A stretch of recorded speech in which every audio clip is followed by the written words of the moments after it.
दोस्तों, आप सभी का आपके अपने YouTube चैनल अकाउंट्स के पंडित बाय एंकर में। और दोस्तों, आप लोगों को ध्यान होगा कि अभी अपन लोग जो जो टॉपिक कवर कर चुके हैं, मैं थोड़ा सा रिकैप बता रहा हूँ उसका। आपको याद हो, जैसे अपन ने बुक कीपिंग का मीनिंग समझा था, अकाउंटिंग का मीनिंग, अकाउंटेंसी का मीनिंग, इनमें क्या डिफरेंस होता है, उसके बाद अकाउंटिंग कॉन्सेप्ट एंड कन्वेंशंस। अभी तक अपन ने जो भी पढ़ा ही सिर्फ थ्योरेटिकल चीज़ें थी। अभी अपन लोग अकाउंट्स के या अकाउंटिंग के प्रैक्टिकल पर नहीं आए हैं, ठीक है। तो अकाउंटिंग के प्रैक्टिकल पर आने के पहले मैं आपको अकाउंट से एक और इंट्रोडक्शन देना चाह रहा हूँ कि अकाउंटिंग में या अकाउंट्स में कितनी तरह की बुक्स बनती हैं, ठीक है। टाइप्स ऑफ बुक्स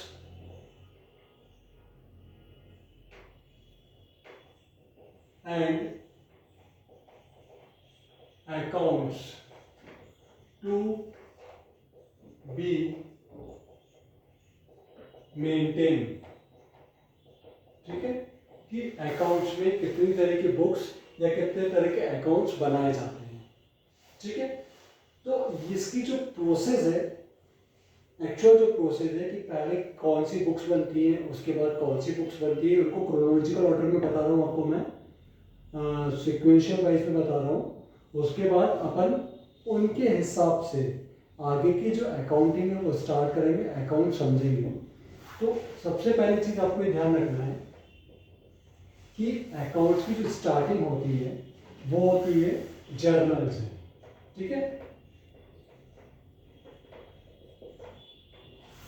सबसे पहले जर्नल आता है। अकाउंट्स अपन जब करते हैं उसमें कोई भी ट्रांजेक्शन जब होता है तो सबसे पहले उसकी जो एंट्री होती है, उसकी जो रिकॉर्डिंग होती है वो जर्नल में होती है। उसके बाद आता है लेजर,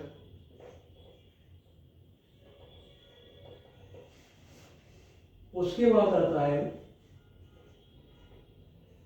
सब्सिडियरी बुक्स, ठीक है। उसके बाद ट्रायल बैलेंस,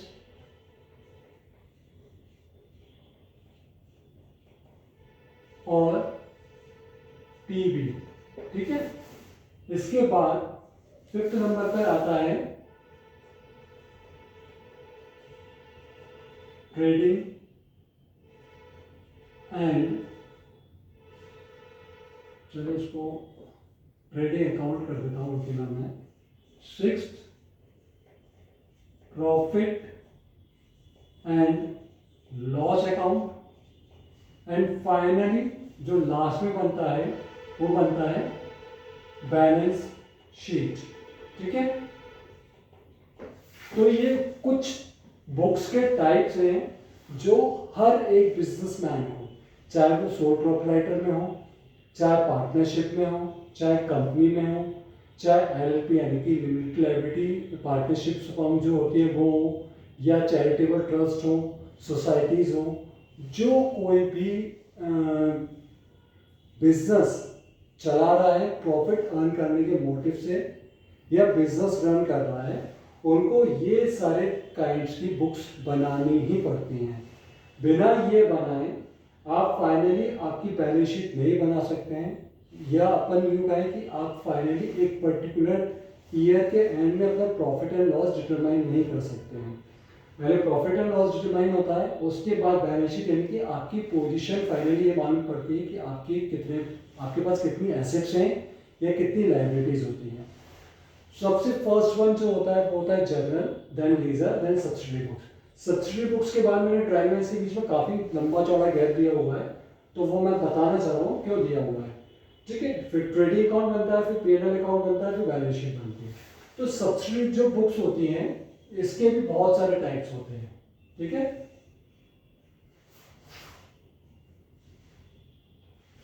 सबसे पहले बनता है कैश बुक, सेकंड टाइप होता है purchase book,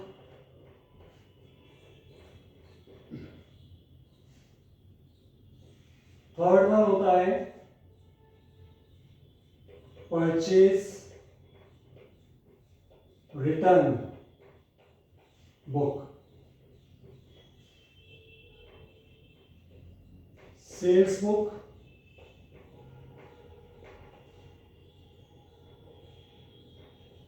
sales return book,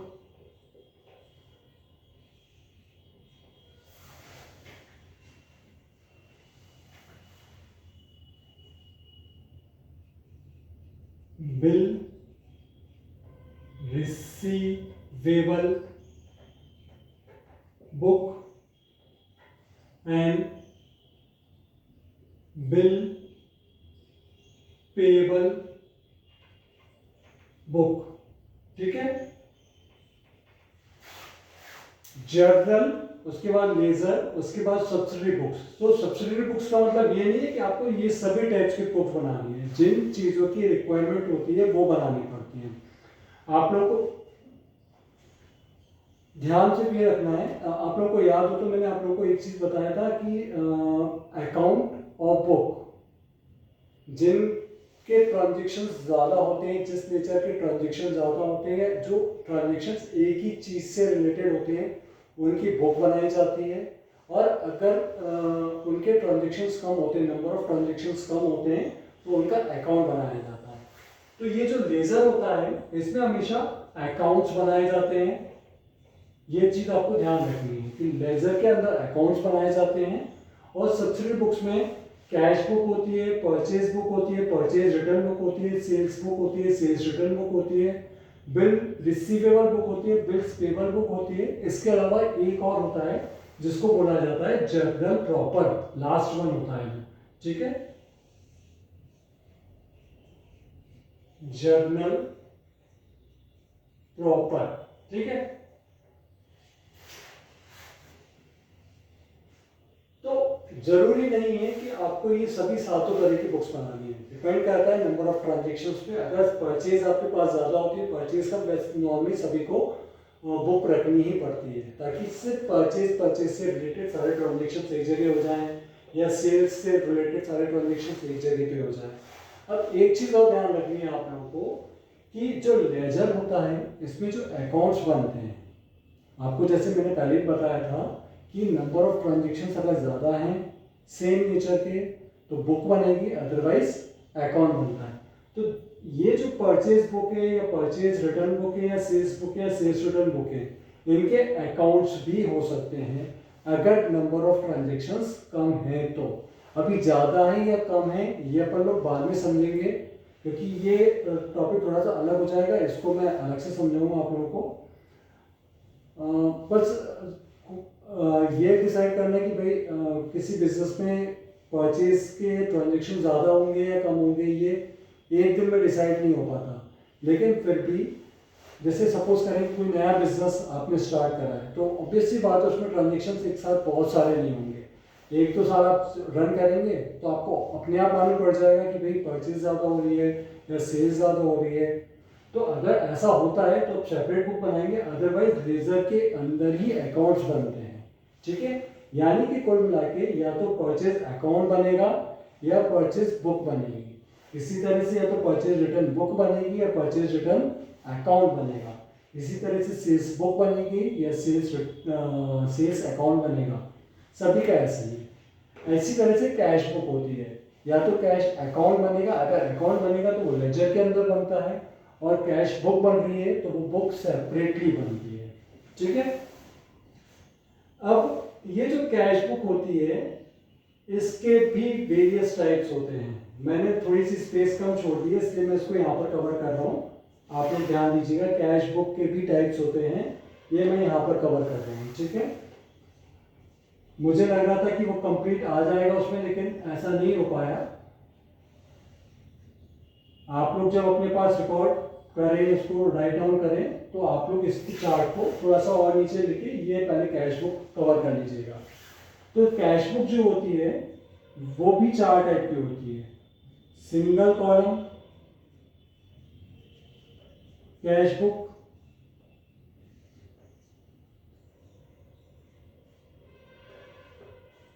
double column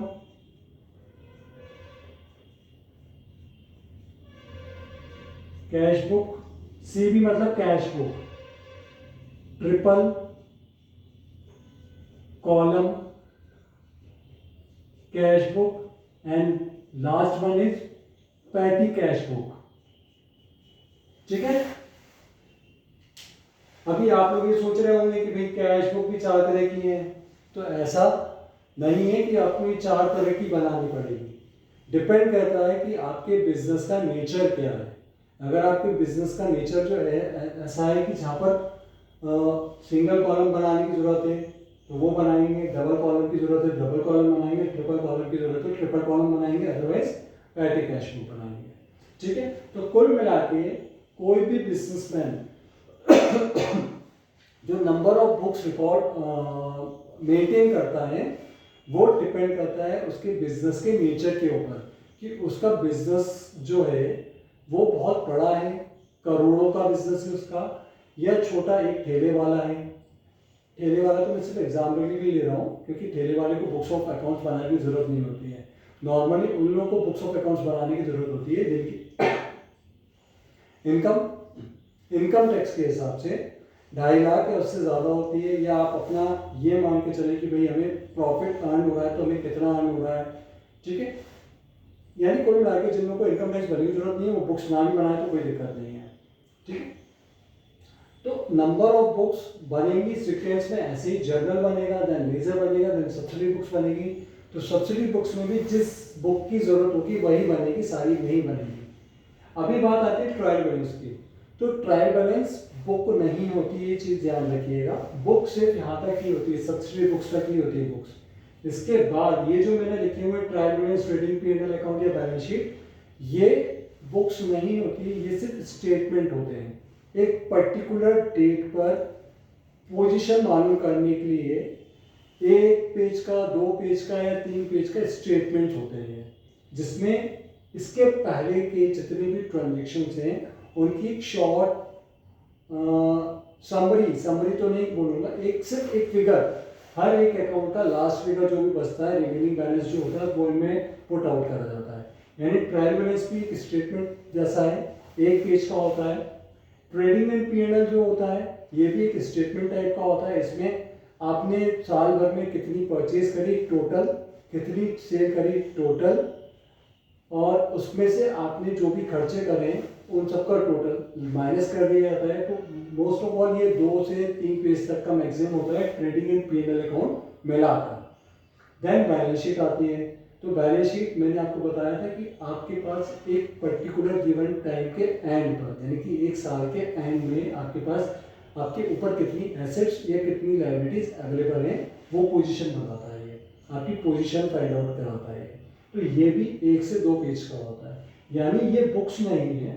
books सिर्फ यहाँ तक है, सब्सिडी बुक्स है, जिसमें रिक्वायरमेंट के हिसाब से हर एक बुक को मेंटेन करा जाता है। हर तरह की बुक्स बनाना जरूरी नहीं होता है, लेकिन सीक्वेंस यही रहेगा, पहले जर्नल बनेगा, देन लेजर बनेगा, देन सब्सिडी बुक्स बनेगी, रिक्वायरमेंट के हिसाब से जो भी है वो बनेंगी, then trial balance, trading P&L account and balance sheet. तो ये मैंने आज आपको सिर्फ वो टॉपिक कवर करवाया ताकि आप आगे के लिए प्रिपेयर रहें कि अपन को आगे क्या क्या चीज़ें करनी है। ठीक है, तो आज का टॉपिक यहीं पे कंप्लीट होता है। वीडियो पसंद आया हो तो ऑफकोर्स लाइक करें, शेयर करें, सब्सक्राइब जरूर करें।